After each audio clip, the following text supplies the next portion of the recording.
ఒక్కసారి ఈ హాస్టల్ దగ్గర ఇప్పుడు సిచ్యువేషన్ ఎలా ఉందంటే ఒక్కసారి చూడండి మీరు.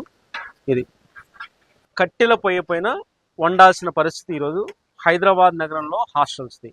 చూడండి, కట్టెల పొయ్యి పెట్టుకుని వంట చేస్తున్నారు, కర్రీ వండుతున్నారు. ఏం కర్రీ చేస్తున్నావు కట్టెల పొయ్యి మీద? సాంబార్ చేస్తున్నా. అంతకుముందు వండావా నువ్వు కట్టెల పొయ్యి మీద? వండలేదు, ఇప్పుడే వండుతున్నా. కళ్ళు బాగా మండుతున్నాయి. పొగ, కళ్ళంతా పొగ, వండలేవు ఇక్కడ. వండలేకపోతున్నా. ఈ పొయ్యి కట్టెల పోయిందంటే బాగా వండడం కష్టం అవుతుంది. పొద్దున 4 గంటలకు పెడితే 6 అవుతుంది కింది దించే వరకు. మస్తు ఇబ్బంది అవుతుంది. ఇట్నే ఉంటే ఇక ఇంటికి ఓడవుతుంది, చేయడం కూడా మీ వల్ల కాదు.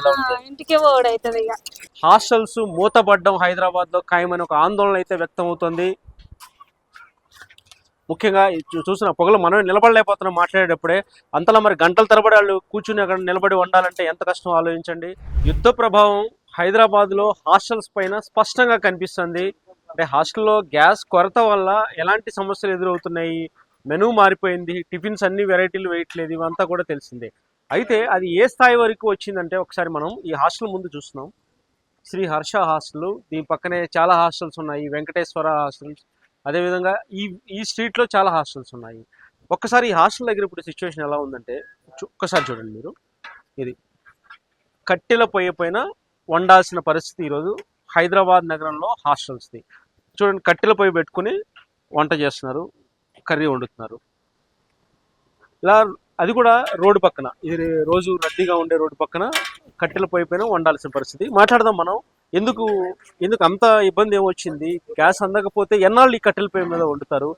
హైదరాబాద్లో కట్టెల పొయ్యి మీద వండడం అంటే కట్టెలు ఎక్కడి నుంచి తీసుకొస్తున్నారు అసలు ఏంటి అనే విషయాలు మనం మాట్లాడదాం. ఇక్కడ హాస్టల్ నిర్వాహకులు చాలా మంది ఉన్నారు. మీ పేరండి? నా పేరు వెంకటరెడ్డి అండి. మీ హాస్టల్ అండి? మా హాస్టల్ శ్రీ వెంకటేశ్వర అండి. ఓకే, వెంకటరెడ్డి గారు, ఏంటండి కట్టెల పొయ్యి మీద వంట చేస్తున్నారు, ఏంటి పరిస్థితి? కమర్షియల్ గ్యాస్లు అస్సలు దొరకట్లేదా? కట్టెల పొయ్యి మీద వండుతున్నారు, ఈ కట్టెలు ఎక్కడి నుంచి తెస్తున్నారు? గత 15 సంవత్సరాల నుంచి హాస్టల్ ఫీల్డ్లో ఉన్నానండి. నాకు ఇప్పుడు వరకు ఇలాంటి బాధ తెలియలేదు. కాకపోతే ఈ మధ్య యుద్ధకారణం వల్ల, ప్రభావం వల్ల ఇలాంటి పరిస్థితి దురిచేస్తూ వచ్చింది. కాకపోతే మాకు ఈ కట్టెల పరిస్థితి గ్యాస్ లేకపోవడం వల్ల చాలా ఇబ్బందులు పడిపోతున్నాము.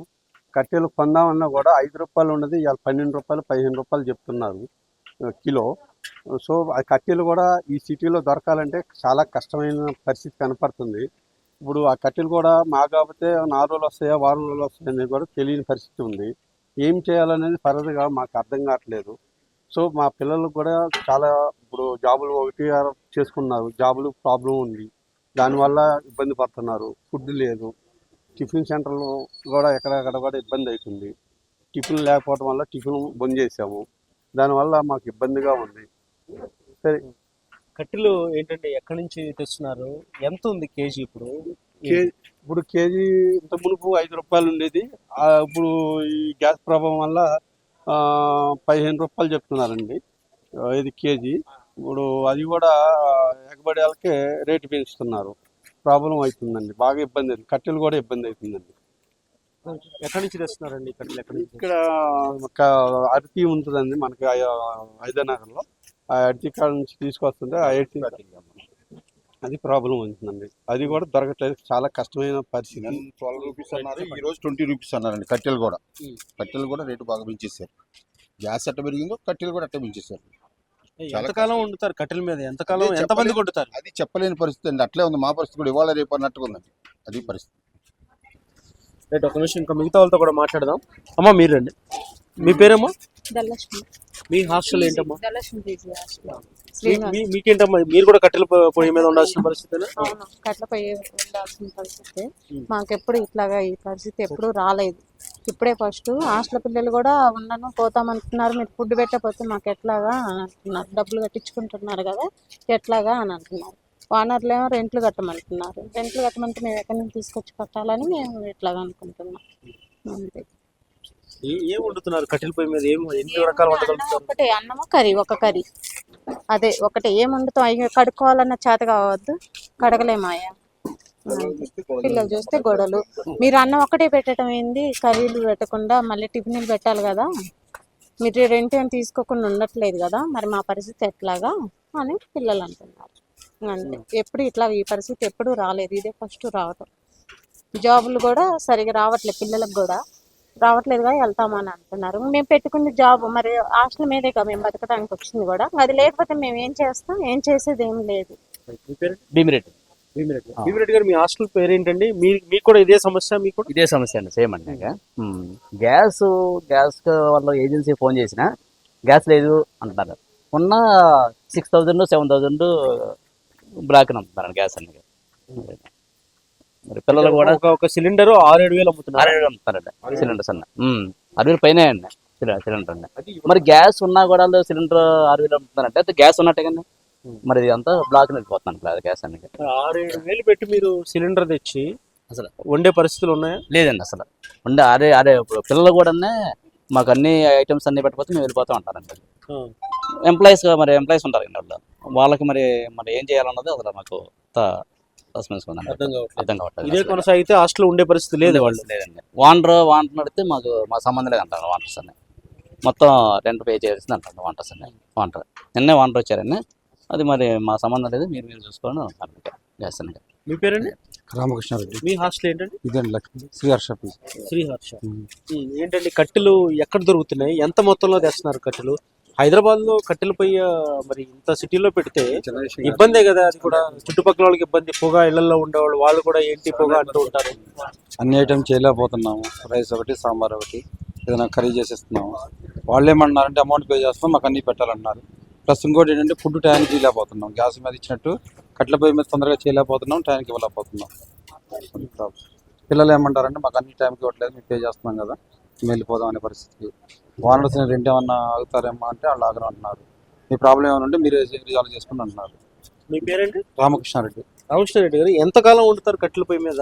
ఎంతమంది కొడతారు రోజు? ఇది ఎంతకాలం కొనసాగిస్తారు? చెప్పలేమండి. ఇది ఇప్పుడు వదిలేద్దాము అంటే అటు ఇటు కాకుండా మధ్యలో ఉండిపోయామండి. ఓనర్స్ వాళ్ళ అమౌంట్ ఆగట్లేదు, పిల్లలే మాకు పెట్టాలంటున్నారు.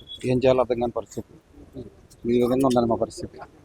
ఇక్కడ వండే వాళ్ళకి కూడా కష్టమైన పరిస్థితి. గ్యాస్ మీద వండుతుంటే పొగ ఉండదు. చూడండి, మనకు నిలబడి కళ్ళు మండుతున్నాయి. ఇక్కడ మనమే నిలబడలేకపోతున్నాం. మరి వాళ్ళు గంటల తరబడి వండాలా. ఒక ఐటమ్ కాదు, అన్ని రకాల వంటలు వండాలి. కనీసం రైసు, ఒక కర్రీ, సాంబార్ ఇవన్నీ ఉండాలి. ఇక్కడ ఉన్న వాళ్ళతో కూడా మనం మాట్లాడదాం. మీ పేరండి? ఏం కర్రీ వండుతున్నాం? మల్కాయ, టమాటా. ఎలా ఉంది కట్టెల పొయ్యి ఎక్స్పీరియన్స్? ఎలా ఉంది? ఫస్ట్ టైం వండడం ఇది కట్టెల పొయ్యి మీద? చాలా కష్టం సార్. కళ్ళు మాటలు మాట్లాడాను సార్, మాతోటి కాదు పని. ఇంటికి వెళ్ళిపోతుంది సార్. ఇట్లా అన్నుడు అంటే మా వల్ల కాదు. అది అంటే వంట వాళ్ళు కూడా భయపడే పరిస్థితి కనిపిస్తుంది కట్టెల పొయ్యి మీద వండాలంటే. ఒకసారి మనం చూద్దాం. ఇద్దరు కూడా పని చేస్తున్నారు. అక్కడ చూస్తే పొయ్యి మీద ఒక పక్క ఎంతసేపు ఉండి అక్కడ మంట పెట్టినా కానీ పొగ వచ్చేస్తుంది. ఆ పొగ కళ్ళ మీదకి రావటం, ఒక పక్క గాలి, ఈ మంట ఎక్కడికి వ్యాపిస్తుందనే భయం. ఆ పక్కన కూడా నీళ్ళు పెట్టుకున్నారు చూడవచ్చు. ఇక్కడ సేఫ్టీగా నీళ్ళు పెట్టుకున్నారు డ్రమ్ములో. ఒకవేళ ఏమన్నా ఫైర్ అయినా కానీ ఇమీడియట్గా నీళ్ళు చల్లడం కోసం నీళ్ళు పెట్టుకున్నారు. ఆ సిటీలో రోడ్డు మీద వండాల్సిన పరిస్థితి అంటే ఎంతలా హాస్టల్లో ఉందో సిచ్యువేషన్ అర్థం చేసుకోవచ్చు. ఇంకా మనుగడే కష్టమైపోయింది. అంతేనండి రెడ్డి గారు, ఇంకా హాస్టల్స్ మూసేయాల్సిన పరిస్థితిలో రోడ్డు మీద పోయి పెట్టారు. 2 రోజులు మూసేసే పరిస్థితి ఏర్పడుతుందండి. ఇక ఇట్లాంటి రాబోయే రోజుల్లో ఈ పరిస్థితి కొనసాగాలంటే కష్టమైన పని అండి. 1-2 రోజులలో ఇది కూడా అయిపోద్దండి. మేము కూడా చేయలేమండి పరిస్థితి. ఇప్పుడు ఈ పిల్లలు కూడా ఫుడ్ లేకపోతే ఉండే పరిస్థితి కనపడట్లేదండి. ఈ కిరాయిలు కూడా కట్టే పరిస్థితి కనపడకుండా పోయింది సార్. ఏం చెప్పదలుచుకున్నారు మీరు ప్రభుత్వానికి? ప్రభుత్వానికి ఏం చెప్పాలంటే ఇప్పుడు రాష్ట్ర ప్రభుత్వం కానీ సెంట్రల్ ప్రభుత్వం కానీ గ్యాస్ ఎలాగ ఇవ్వలేరు, కట్టెలనే సబ్సిడీకి ఇవ్వమంటారా? కట్టెలు కూడా సబ్సిడీ ఎక్కడి నుంచి వస్తాయండి? సిటీకి రావాలి కదండి. అవి దొరకదు. దగ్గరలో కూడా ఉండవు. అవి పచ్చి పొలాలు అండి, మండవు. కట్టెలు వండాలంటే పచ్చి పొలాలు మెట్ల మణితే మండవు కదండి. ఏదైనా గ్యాస్ సరఫరా చేస్తేనే తక్షణం కమర్షియల్ సిలిండర్ వస్తేనేనండి దీనికి అన్ని విధాలుగా సౌకర్యంగా బాగుంటుందండి. ఆ పిల్లలకి కానీ మాకు కానీ వానలు కిరాయిలు కట్టాలన్నా కానీ పిల్లలు ఇప్పుడు కిరాయిలు కట్టాలంటే పిల్లలు ఉండాలి కదా సార్. ఇప్పుడు వర్కర్స్ కూడా ఉండాలి కదా. వర్కర్స్ కూడా ఎన్ని రోజులు బాధపడతారు సార్. మీరు కూడా చూస్తున్నారు, పొగ వస్తుంది. మీరు కూడా మాట్లాడలేకపోతున్నారు, కళ్ళలోకి పొగ. ఎన్ని వెరైటీలు ఉంటున్నారు పొయ్యి మీద? ఎన్ని వండగలుగుతాం? వాళ్ళకి టిఫిన్లు ఇస్తున్నారా, లంచ్ ఇస్తున్నారా? ఇస్తున్నామండి. వేరే దోశ కానీ, ఇడ్లీ కానీ, పూరి కానీ, చపాతీ కానీ ఏమి ఇవ్వట్లేదు. Only rice items. ఒక రోజు పులిహార, ఒక రోజు కొత్తిమీర రైస్, ఒక రోజు జీరా రైస్, ఒక రోజు ఉప్మా. ఇయే రొటీన్ రిపీటెడ్. వాళ్ళకి ఏం చెప్తున్నారు, ఏం చెప్పి వాళ్ళకి వాళ్ళు మీరు చెప్తున్నాం సర్ది అండి, అర్థం చెప్తున్నారు? చేసుకోమని చెప్తున్నాం. కొంతమంది అర్థం చేసుకుంటున్నారు. కొంతమంది అర్థం అది చేసుకునే అర్థం చేసుకున్న వాళ్ళు తినేస్తున్నారు, ఇబ్బంది లేదు. అంటే వెళ్ళిపోతాం మేము ఉండలేమన్న వాళ్ళు కూడా ఉన్నారు. అవునండి, ఉన్నారండి. ఇప్పుడు ఇట్లానే ఉంటే మేము పరిస్థితి మరి మేము జాబులు చేసుకోవాలి కదండి, అమౌంట్ పే చేస్తున్నాం కదా, మేము మా పరిస్థితి ఏంటని అడుగుతున్నారు. రకరకాలుగా సిచ్యువేషన్లు ఎదుర్కొంటున్నాం సార్, పరిస్థితి ఘోరంగా ఉంది. ఇట్లానే ఉంటే సార్ మేము మూతేసుకునే పరిస్థితి వస్తుందండి. పిల్లలు కూడా హాస్టల్లో ఉండేటట్టుగా కనపట్లేదండి. నాకు అటు నుంచి వానర్ సైడ్ నుంచి కూడా సపోర్ట్ లేదు. వాహన సైడ్ నుంచి కూడా సపోర్ట్, కిరాయిలను తగ్గిస్తారంటే కిరాయిలు కూడా తగ్గించే పరిస్థితి కనపట్లేదండి. కిరాయిలు తగ్గించట్లేదు, మీరు ఏదేమైనా చేయండి, మాకు వచ్చేసరికి అది కట్టాల్సింది అది 29 నాటికల్లా మాకు అద్దె కట్టాల్సిందే అండి, మీరు మాకు సంబంధం లేదు అది అనే రకంగా మాట్లాడుతున్నాను. ఓనర్స్ పిల్లలు కూడా అలానే మాట్లాడుతున్నారు. మేము ఇప్పుడు ఒకళ్ళు ఎకరం 2 ఎకరాలు అమ్ముకొచ్చుకొని కోవిడ్ లాంటి సమయంలో కూడా క్లిష్ట పరిస్థితి, అలాంటి టైంలో కూడా మీరు రోడ్డు మీద పొయ్యిలు పెట్టే పరిస్థితి లేదనుకుంటా. ఏనాడు అట్లా కోవిడ్ కంటే ఎక్కువ మహమ్మారి లాగా కనపడుతుందండి ఇది. ఇది కోవిడ్ లో ఇంట్లో వండుకొని తిని ఇంట్లో ఉన్నారు, కానీ ఇది అలా కాదండి, పబ్లిక్ గా కనపడుతుంది. ఇది కనపడిన మహమ్మారి లాగా ఇది వ్యాపిస్తుందండి. పరిస్థితి చాలా ఘోరంగా ఉందండి. రాబోయే రోజులు 1-2 రోజుల కంటే ఎక్కువగా మేము ఈ కట్టెల పొయ్యి మీద కూడా చేయలేమండి, ఆ పనులు కూడా చేయలేమంటున్నారు. ఇది ఇది ఏదైతే హాస్టల్స్ లో దుస్థితి, ఒకసారి ఇక్కడ చూస్తే కట్టెల పొయ్యి మీద ఇది సాంబార్ పెట్టినట్టున్నారు వీళ్ళు. రైట్, సాంబార్ ఇది. అక్కడ ఏదైనా 1-2 మాత్రమే వండగలుగుతున్నారు, అంతకు మించి వండలేని పరిస్థితి కనిపిస్తుంది. ఇలా ఎక్కువ కాలం కంటిన్యూ చేయలేము. కట్టెల పొయ్యి మీద మహా అయితే 2-3 రోజులు హాస్టల్స్ నడపగలుగుతాము, అంతకంటే ఎక్కువ రోజులు నడపాలంటే కష్టం అని చెప్పి కూడా చెప్తున్నారు. ఇదే పరిస్థితి కొనసాగితే హాస్టల్స్ మూతపడ్డం హైదరాబాద్లో ఖాయమని ఒక ఆందోళన అయితే వ్యక్తం అవుతుంది. ముఖ్యంగా చూసిన పొగలు మనం నిలబడలేకపోతున్నాం మాట్లాడేటప్పుడే, అంతలా మరి గంటల తరబడి వాళ్ళు కూర్చుని అక్కడ నిలబడి వండాలంటే ఎంత కష్టం ఆలోచించండి. హైదరాబాద్ నగరంలో హాస్టల్స్ మీద ఆధారపడి లక్షలాది మంది ఉన్నారు, విద్యార్థులు, ఉద్యోగాలు చేసుకునే వాళ్ళు, అదేవిధంగా అనేక మంది ఈ హాస్టల్స్లో ఉంటున్నారు. ముఖ్యంగా కేపీహెచ్బి, అమీర్పేట ఈ ప్రాంతాల్లో హాస్టల్స్ నెంబర్ ఆఫ్ హాస్టల్స్ ఉన్నాయి. అలాంటిది ఇప్పుడు అన్ని హాస్టల్స్లో కూడా ఇదే పరిస్థితి, కట్టెల పొయ్యిలు రోడ్డు మీద పెట్టి వండాల్సిన దుస్థితి కనిపిస్తుంది. ప్రభుత్వం నుంచి ఇప్పటి వరకు కూడా ఎలాంటి రెస్పాన్స్ లేదు. సిలిండర్ సప్లై అయితే ఆపేశారు, మీరు ఏదైనా చావండి మాకైతే సంబంధం లేనట్టుగా ప్రభుత్వం వ్యవహరిస్తుంది. ఒక పక్క హాస్టల్ ఎవరైతే నిర్వహిస్తున్నారో వాళ్ళు ఉంటున్న వారి ఒత్తిడి తట్టుకుంటున్నారు, మరోపక్క బిల్డింగ్ రెంట్లు కట్టాలి సమయానికి.